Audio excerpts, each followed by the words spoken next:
Hey, this is Annie, and this channel is all about creativity and sparking that up. And in this video, we'll go over the behind the scenes of how much money I've made in a year on Skillshare.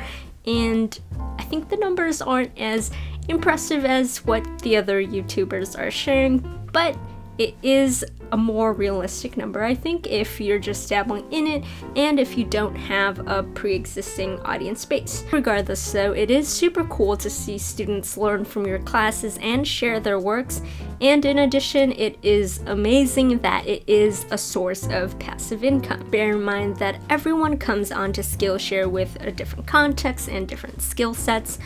And in this video, I'll go over how I got started, the takeaways, the numbers, and of course my thoughts on how to move forward, and hopefully it'll be very helpful for you if you want some insight / perspective on what it's like to be a teacher on Skillshare.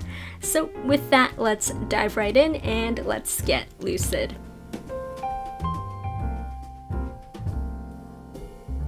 So to start, Skillshare was always a platform that I've wanted to work on, and I've always put it off because, you know, you have to shoot your video, you have to edit your video, you have to plan your video. There was just a lot of to-dos, and on top of that, you have to set up an account, you have to set up your PayPal, all of which seemed super duper daunting and overwhelming. And, you know, when things are overwhelming, well, you do nothing because there's just so much that needs to be done. So, you know, back in the day, I decided, let's just do nothing.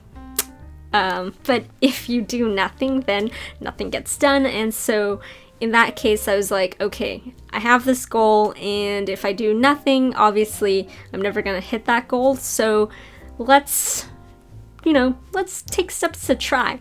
And so I actually released a first class onto YouTube because I was like, you know, if the block for me is setting up my PayPal account and setting up a Skillshare account and trying to navigate all of that, let me just see if I could work with the first part, which is creating a class. And I did do that, but it also took a really long time. This is my how to make digital cookies in Photoshop class, and it's still up on YouTube, but essentially it was my first try at creating a class.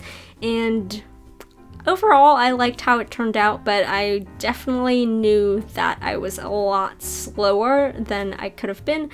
And the reason why I was slower was simple. It was because I've never done it before. And so that's something to keep in mind when you're, you know, first starting out, where there's going to be a learning curve. But progressively, it's kind of like 1% better each time, right? Like every time you create a video, every time you create, you know, a class, you get better every time, just a bit. And, you know, you could be upgrading your equipment, you could be upgrading your process, just do a little bit at a time, and eventually you'll feel like it's more natural and it's easier to do. So that's where I am now, where it's like a little bit easier to do. And with that, fast forward, I actually had an opportunity to work with Skillshare directly, and this was through Adobe, because Adobe and Skillshare actually partnered up. And so I was working with Adobe through their Adobe Community Creative Residency Fund. Such a handful to say, but it was that funding that allowed me to work on my personal project, and they gave me a grant to work on Pocket Sized You, which is a project where essentially I collected friends and, you know, shrunk them down, placed them on my hand, and I was collecting my friends, and it was essentially me collecting their words of wisdom. And so that was my project, but of course I am digressing, back on track. So working with Skillshare was actually really nice because it gave me some tips / resources / a general process of how to navigate it all. And while I was working with Skillshare through Adobe, Skillshare actually offers a lot of resource / tips, and you can find that mainly on their blogs / their Teach Challenge. So that might be a good place to look into. And in addition, I launched my second class, which was my digital cookie class in Procreate. And this class actually didn't gain too many students, but I think the numbers more so heavily came from the promotion that was going on with my first class, which was the turning your doodles into a face filter. And I'll also add that in the month of June, I was actually invited to do a Skillshare live class for Pride Month, and the days before that, that was promoted on social. So I think there's a correspondence between my numbers and, you know, the promotion that was going on. And so right after that month, you see a dip. And that's okay, because at this point, I don't think I have enough information / data to go off of. So the one thing that I can do is keep creating and, of course, tracking and seeing, you know, what could the possible patterns be.